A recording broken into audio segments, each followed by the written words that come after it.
শোনেন।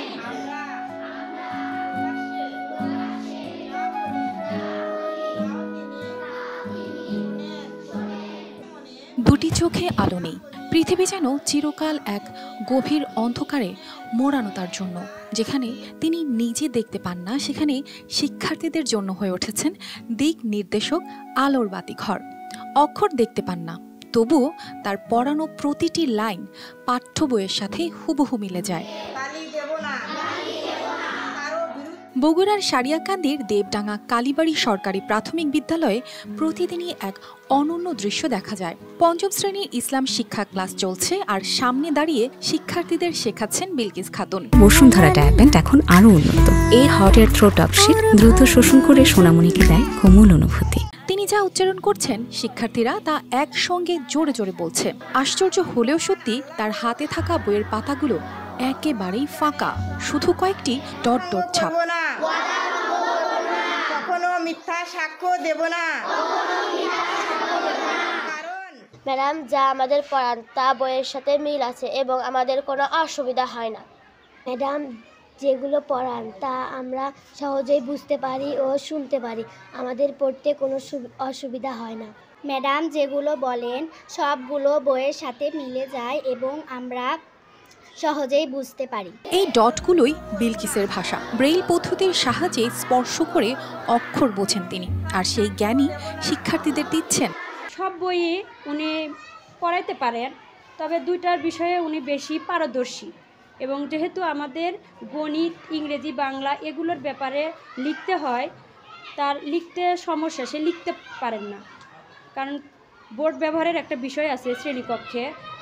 এই জন্য সে ইসলাম ও নৈতিক শিক্ষা এবং বাংলাদেশ ও বিশ্ব পরিচয় পাঠদান করে থাকেন। জন্ম থেকেই অন্ধ বিলকিস।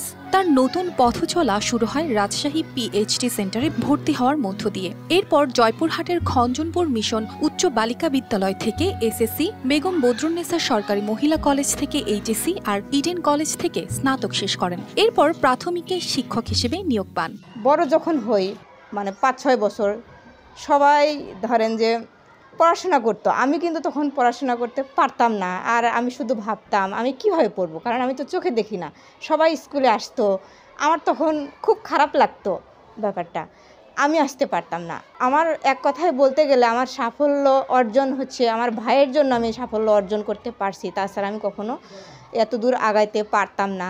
পরে যাই হোক, আমার ভাই আমাকে রাজশাহী পিএইচডি সেন্টারে ওখানে ভর্তি করালেন, ওখান থেকে আমি পড়াশোনা প্রাইমারি কমপ্লিট করছি। বিদ্যালয়ের প্রধান শিক্ষক জানান, একজন দৃষ্টি প্রতিবন্ধী হয়েও এই শিক্ষক নিজের কাজ নিজেই করেন। সে বেল বেস পদ্ধতিতে প্রত্যেকটা ক্লাসে যে ক্লাসগুলো নেয়, সে সুন্দর এবং সুষ্ঠুভাবে ক্লাস পরিচালনা করে।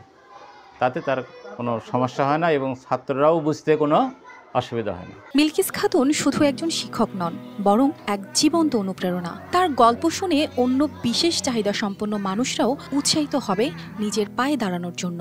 তো এই ধরনের একজন মানুষ যদি পড়ালেখা শেষ করে চাকরিতে জয়েন করে, তো সে তার আশেপাশের মানুষের জন্য, সমাজের জন্য সে অবশ্যই একজন একটা উদাহরণ হিসাবে দাঁড়িয়ে গেছেন। তার যে ত্যাগ, তার যে বাধা অতিক্রম করা, এটি অতুলনীয়। তো তাকে দেখে ছোটখাটো বাধায় যারা ভেঙে পড়ে তারা উৎসাহ পাবে, সাহস পাবে। অন্ধকারকে জয় করার গল্প অনেক আছে, কিন্তু বিলকিস খাতুনের মতো গল্প খুব কমই শোনা যায়।